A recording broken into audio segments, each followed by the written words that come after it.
মাই dear students, welcome back. আশা করছি তোমরা সবাই ভালো আছো, সুস্থ আছো।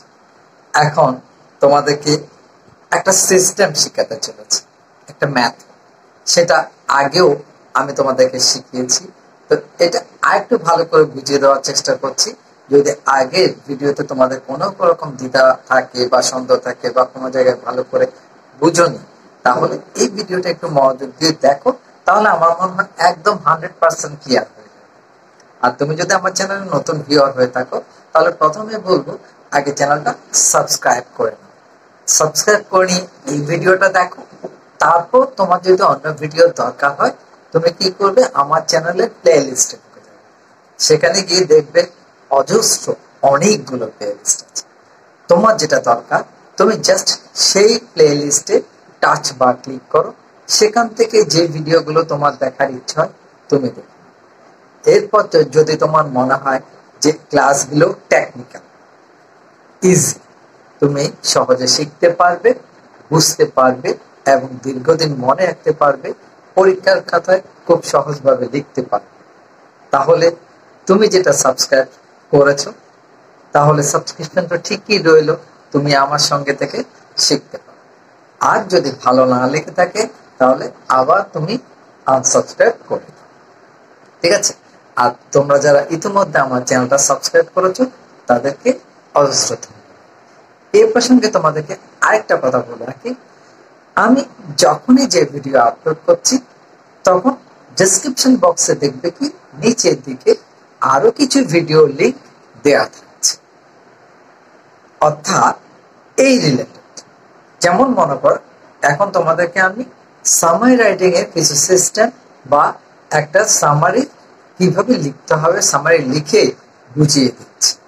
ঠিক নিচের ডেসক্রিপশনে হয়তো থাকতে পারে এই ধরনের সামারি লেখার কিছু নিয়ম এবং কয়েকটা সামারি লেখা কিভাবে লিখতে হবে তার একটা নোট বা তার কিছু নোট লেখা থাকবে। তোমাদের যদি প্রয়োজন মনে হয়, সেই ভিডিওগুলো দেখে নোটগুলো কালেক্ট করে রাখতে পারো, নোট করে রাখতে পারো। এতে করে একসাথে তোমার কয়েকটা জিনিস শেখা হয়ে যাবে, সময় বেঁচে যাবে। তুমি খুব দ্রুত শিখতে পারবে, মাথায় রেখে দিতে পারবে এবং সময় মতো সেগুলোকে ইউজ করতে পারবে, ঠিক আছে?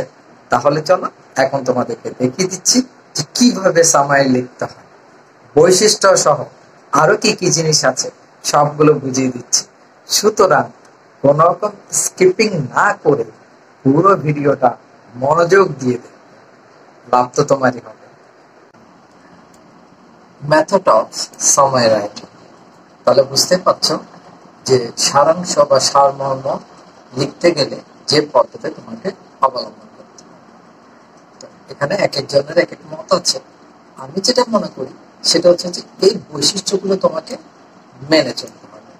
এই বৈশিষ্ট্যগুলো যদি তুমি মেনে চলো বা নিয়মটা যদি মেনে চলো, তাহলে আমার মনে হয় কি তুমি সামারিতে ফুল মার্কস পেতে পারো। সরি, দেখো প্রথমটা কি, ইন 5 ডট সেন্টেন্স, সাধারণত 5টি বাক্য লিখতে হয়। এখানে আমার একটা কথা বলার আছে যে 5টি সেন্টেন্স, হয়তো সবাই বলে যে 5টি সেন্টেন্স লিখতে হবে, আবার এখানে একটা জিনিস লক্ষ্য করো, 1/3 অফ দ্য গিভেন প্যাসেজ, অর্থাৎ প্রদত্ত পাঠ্যের 1/3। এখন সেই পাঠ্যটা বা অনুচ্ছেদটা যদি যেটা দেওয়া থাকবে সেটা যদি 30 লাইন হয়ে থাকে, তাহলে সেটা 5 লাইনে কিভাবে লিখবে, বা 20 লাইন হয়ে থাকলে সেটা 5টা লেখাটা একটু কঠিন হয়ে যাবে। সেক্ষেত্রে তুমি 6 লাইন 7 লাইন লিখতে পারো, এতে কোনো অসুবিধা হবে না। আর কি, ইন এ প্যারাগ্রাফ, একটা অনুচ্ছেদ লিখতে হবে, একটাই মাত্র প্যারাগ্রাফ থাকবে, এখানে কোনোরকম 2-3টা প্যারাগ্রাফ করা যাবে না। ইন অ্যাসার্টিভ সেন্টেন্স, অর্থাৎ এখানে কোন রকম ইন্টারোগেটিভ, ইম্পারেটিভ, অবজেক্টিভ, এক্সক্লামেটরি কোন রকম সেন্টেন্সের ব্যবহার আসবে না বা করা যাবে না। ইন ইয়োর ওন ল্যাঙ্গুয়েজেস, তোমার নিজের ভাষা লিখতে হবে। Don't copy directly from the passage, পাঠ্য বই থেকে কোনো কিছু সরাসরি কপি করা যাবে না। Sorry, no example, no code, no question, কোনো উদাহরণ, কোনো উদ্ধৃতি, কোনো প্রশ্ন নয়, অর্থাৎ থাকবে না।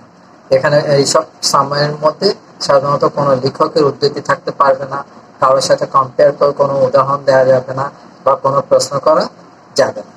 ঠিক আছে, এই হচ্ছে সামারি লেখার মূল বৈশিষ্ট্যগুলো, যেগুলো তুমি যদি মেনে চলো তাহলে সামারিতে ফুল মার্কস পাওয়ার একটা আশা থাকে। আর একটা কথা আমার বলার ছিল, এসব ক্ষেত্রে সাধারণত যখন তুমি নিজের ভাষায় লিখবে তখন যত পারো ইজি ইংলিশ দিয়ে লেখার চেষ্টা করবে। ইজি ইংলিশ দিয়ে লিখলে যাতে করে পরীক্ষক পড়ার সঙ্গে সঙ্গে বুঝতে পারে এবং উনি ধারণা করতে পারেন তোমার অ্যাবিলিটি কতটুকু, এবং তোমার যে সহজভাবে লেখার একটা ক্ষমতা আছে, বোঝানোর একটা ক্ষমতা আছে, এটা যেন উনি বুঝতে পারেন। বুঝতে পারলে উনি সহজে একদম তোমাকে পুরো মার্ক দিয়ে দিতে পারে। এখন যেটা পড়াতে চলেছে বা বোঝাতে চলেছি সেটা কি, জন মিল্টন সম্পর্কে। এবার আরেকটা কথা বলে রাখি, এই যে জন মিল্টন সম্পর্কে দু ধরনের প্যাসেজ আছে, দুই ধরনের।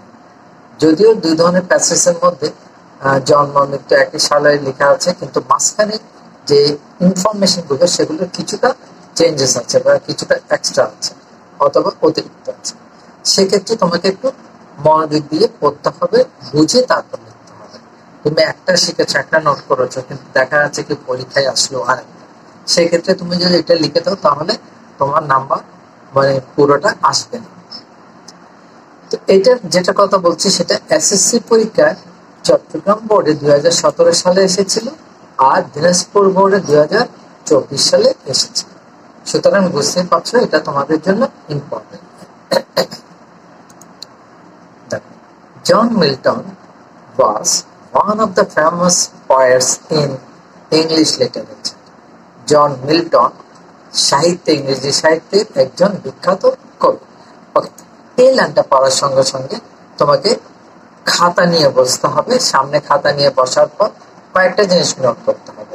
যেমন তুমি লিখছো কার সম্পর্কে, হু, জন মিল্টন সম্পর্কে। উনি কি ছিলেন? উনি একজন কবি ছিলেন, বিখ্যাত কবি। কোন সাহিত্যে? English literature. তাহলে এখানে হোয়াট, হোয়াট কিসের, বা হুইচ, এই ধরনের প্রশ্নের জন্য এই ইনফরমেশন গুলো দরকার। এবার he was born on December 9, 1608 in London. এই লাইনের মধ্যে দেখো বর্ন কথাটা আছে জন্মগ্রহণ, তাহলে সময়ের কথা বলা যায়, বা বর্ন একটা হিন্টস আছে। এটা তোমাকে লিখতে হবে কি তার জন্মসাল। এখন জন্মসালটা এখানে লিখে আছে, তার মানে কি সময়। ভেন, WHEN, ওয়েন লিখে তখন এটা তোমাকে ইনফরমেশনটা লিখে নিতে হবে। তারপর তাকে লিখে আছে কি লন্ডন। লন্ডন মানে প্লেস, তো প্লেস জানতে হলে তোমাকে কি লিখতে হবে? Wire.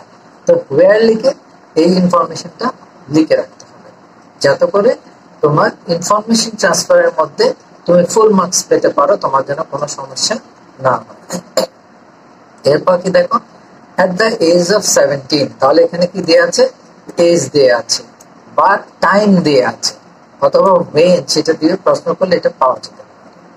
He went to Cambridge University for study, and after 7 years of study he took MA degree from that university. তাহলে উনি কি পেয়েছিলেন? MA ডিগ্রি নিয়েছিলেন। MA ডিগ্রি কোত্থেকে? Cambridge university.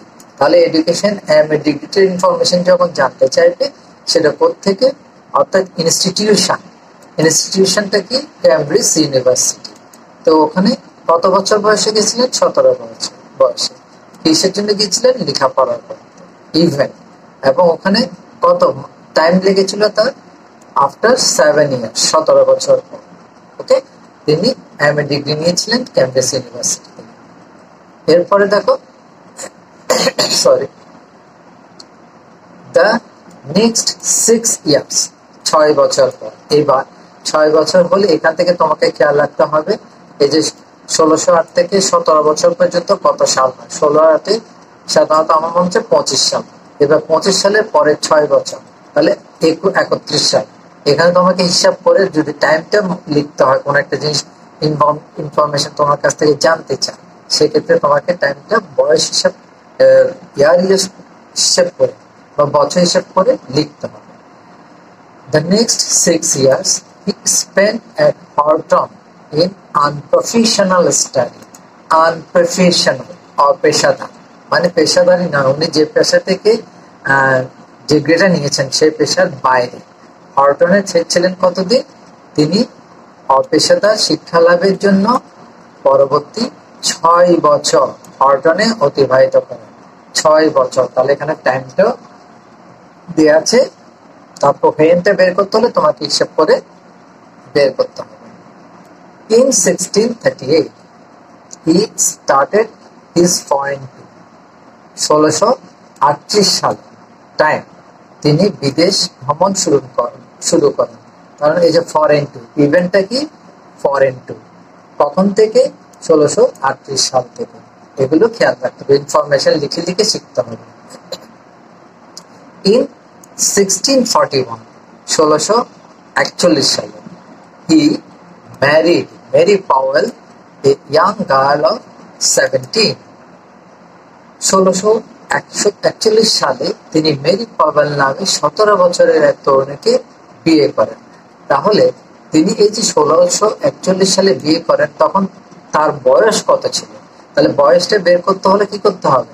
ওই যে জন্ম থেকে 1608 থেকে তোমার হিসাব করতে হবে 1641 পর্যন্ত হিসাব করতে হবে। অর্থাৎ 1641 থেকে 1608 বিয়োগ দিলে যেটা হবে সেটা হচ্ছে ওনার ম্যারেজ ডেটের সময় বা ম্যারেজের সময় বয়স। ম্যারি, তার স্ত্রীর নাম কি ছিল? Mary Powell. অর্থাৎ এখানে আরেকটি ইনফরমেশন আছে, ম্যারেজ, তার ওয়াইফের নেই। তার বয়স কত ছিল? A young girl of 17। তার ওয়াইফের বয়স ছিল তখন 17। But his wife died in 1652, living him with 3 daughters. তাহলে এখানে কয়েকটি ইনফরমেশন এসে যাচ্ছে। এই যে 17 বছরের তরুণীকে বিয়ে করেন, অর্থাৎ মেরি পাওয়েলকে বিয়ে করেন, সেদিন এই মেরি পাওয়েল মারা যান কখন? 1652 সালে। তখন তিনি কে রেখে গিয়েছিলেন? 3 daughters। তাহলে মিল্টনের স্ত্রী বা মিল্টনের কয়টা মেয়ে ছিল? 3টা মেয়ে ছিল। ওকে, এইবার এখান থেকে দেখো, so he married second time in 1656, এবং সেজন্য তিনি কি করেছিলেন? 1656 সালে দ্বিতীয়বার বিয়ে করেছিলেন। But 2 years after his second wife also died. কিন্তু 2 বছর পর তার দ্বিতীয় স্ত্রীও মারা যান। তাহলে ওনার এখানে দ্বিতীয় স্ত্রীর কোনো ছেলে মেয়ের কথা লেখা নেই, কিন্তু প্রথম স্ত্রীতে আমরা কি দেখছি? তার 3টা মেয়ে ছিল। ঠিক আছে, তাহলে কত বছর পর উনি আবার প্রথম স্ত্রী মারা যাওয়ার কত বছর পর উনি আবার বিয়ে করেন? এই 1652 সালে মারা গেছিল।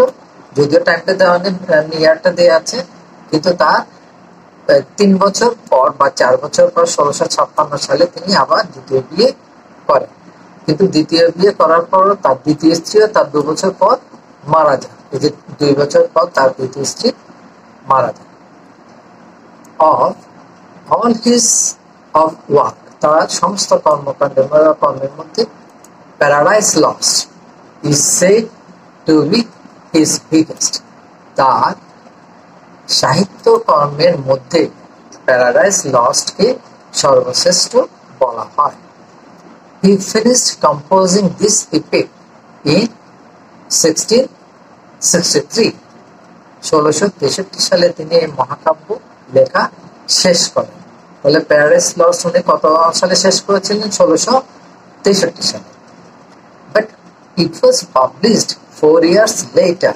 কিন্তু এটি প্রকাশিত হয় 4 বছর পর। তার মানে 1663 উনি শেষ করলে এটা প্রকাশিত হয়েছিল কখন? 1667 সালে। ঠিক আছে, by this time he lost his eyesight. এই সময়ের মধ্যে তিনি তার দৃষ্টিশক্তি হারান। But at the age of 66, অর্থাৎ 66 বছর বয়সে, he died on November 1674. 1674 সালে 8 নভেম্বর 66 বছর বয়সে তিনি মৃত্যুবরণ করেন। তাহলে তিনি যখন মৃত্যুবরণ করেছেন তার বয়স ছিল 66।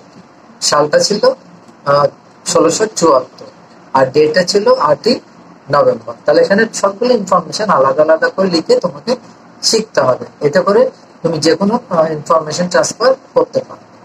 এবার দেখো এখানে আমি কয়েকটা ইন্টারোগেটিভ বা রিলেটিভ প্রনাউন এখানে দিয়েছি, আর কিছু জিনিস দিয়েছি, যেমন who, what, activities, where, place, when, year, achievement.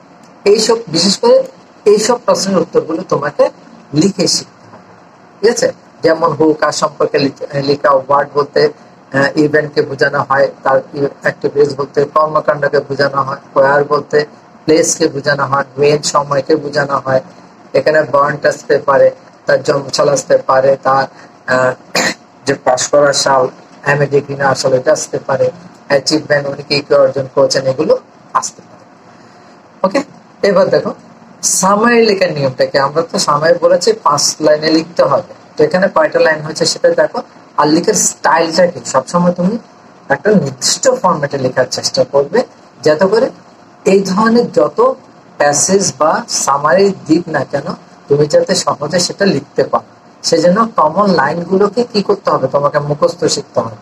Information একরকম হতে পারে, কিন্তু লেখার যে মেথড, সিস্টেম বা তুমি যেভাবে নোট করবে সেগুলো যেন মিল থাকে। যেমন দেখো, আগে তোমাদেরকে আমি প্যাসেজ লেখার যে নমুনাটা শিখিয়ে দিয়েছিলাম, ওখান থেকে আমি এই লাইনটা নিয়ে আসছি, this passage draws a wonderful pen picture of, এটা নিয়ে আসছি। এখানে শুধু নামটা চেঞ্জ করে দেবে কি, John Milton, who was born on December 9, 1608 in London and was a famous figure in English literature। এখানে দেখো and দিয়ে দুটো লাইনকে আমি সংযোগ করে দিয়েছি, দুটো ইনফরমেশন এখানে চলে আসছে।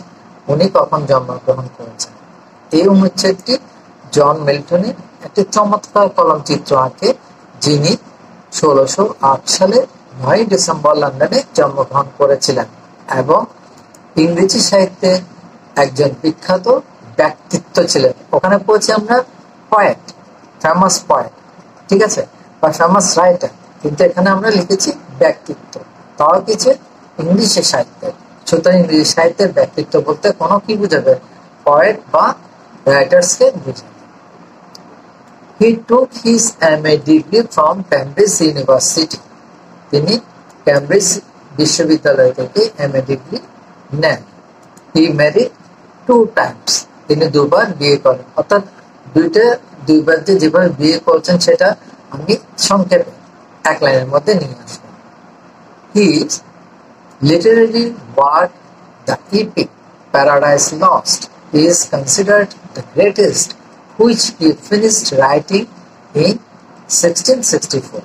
তো এখানে দেখো দুইটা লাইনকে which রিলেটিভ প্রনাউন দিয়ে আমি যোগ করে দিয়েছি এবং সেটা আমার নিজের ভাষায় লিখেছি বলে আমি প্রমাণ করে দিয়েছি। তার সাহিত্যকর্ম প্যারাডাইস লস্ট মহাকাব্যটিকে সর্বশ্রেষ্ঠ বলে মনে করা হয়, যেটি তিনি 1664 সালে লিখে শেষ করেছেন।